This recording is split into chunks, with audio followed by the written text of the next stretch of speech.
బుధవారం సందర్భంగా అయ్యప్ప ఆలయంలో ప్రత్యేక పూజలు నిర్వహించారు. బాన్స్వాడ బీఆర్ఎస్ అభ్యర్థి పోచారం శ్రీనివాసరెడ్డి కోటగిరి మండలంలోని లింగాపూర్, బస్వాపూర్, కొత్తపల్లి తదితర గ్రామాల్లో ఎన్నికల ప్రచారానికి వెళ్లారు. ఈ సందర్భంగా ఓ ఇంటి వద్ద వారు మిర్చిలు చేసి ఇచ్చారు. ఆయన సరేనంటూ వారితో ముచ్చటిస్తూ మిర్చిలు తిన్నారు.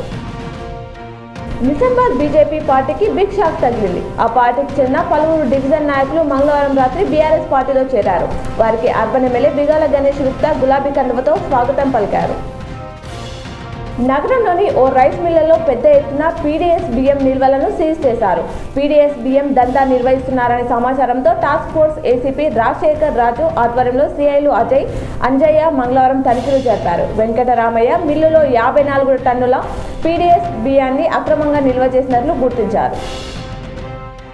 భీమ్గల్ మండలం పురాణిపేట్ గ్రామంలో మంత్రి వేముల ప్రశాంత్ రెడ్డి ఎన్నికల ప్రచారం నిర్వహించారు. ఈ సందర్భంగా ఆయనకు గ్రామస్తులు అపూర్వ స్వాగతం పలికారు.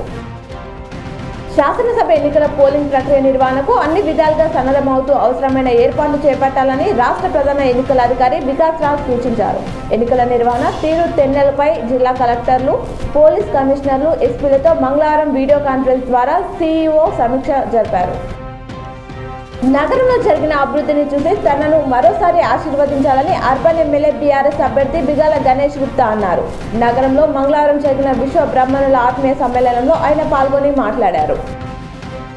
నిజామాబాద్ జిల్లా పరిధిలోని 6 అసెంబ్లీ నియోజకవర్గాలకు సంబంధించి నేడు 13 నామినేషన్లు దాఖలయ్యాయని రిటర్నింగ్ అధికారులు తెలిపారు. జిల్లాలో మొత్తం 37 నామినేషన్లు దాఖలయ్యాయి. ఆర్మూర్ నుండి నేటి వరకు 6 నామినేషన్లు దాఖలు కాగా బోధన్ సెగ్మెంట్లో 6, బాన్స్వాడలో 6, నిజామాబాద్ అర్బన్లో 10, బాల్కొండ 6 నామినేషన్లు దాఖలయ్యాయని రిటర్నింగ్ అధికారులు తెలిపారు. జగిత్యాలలో ఓ వృద్ధురాలు తన కొడుకు వేధిస్తున్నాడనే కారణంతో నామినేషన్ వేశారు. కరీంనగర్ జిల్లా గంగాధర్ మండలం కురిక్యాలకు చెందిన చిట్టి శ్యామల బంధువులతో కలిసి ఎన్నికల రిటర్నింగ్ అధికారికి నామినేషన్ అందజేశారు. ఎన్నికల్లో గెలిచే ఆస్కారం లేని బీజేపీ బీసీని సీఎం చేస్తామని ప్రకటించడం హాస్యాస్పదంగా ఉందని ఎమ్మెల్సీ కల్వకుంట్ల కవిత అన్నారు. సబ్కా సాత్ సబ్కా వికాస్ నినాదంలో తెలంగాణ లేదన్నారు. కాంగ్రెస్ భారత్ జోడో నినాదంలో కూడా రాష్ట్ర ప్రస్తావనే లేదని చెప్పారు.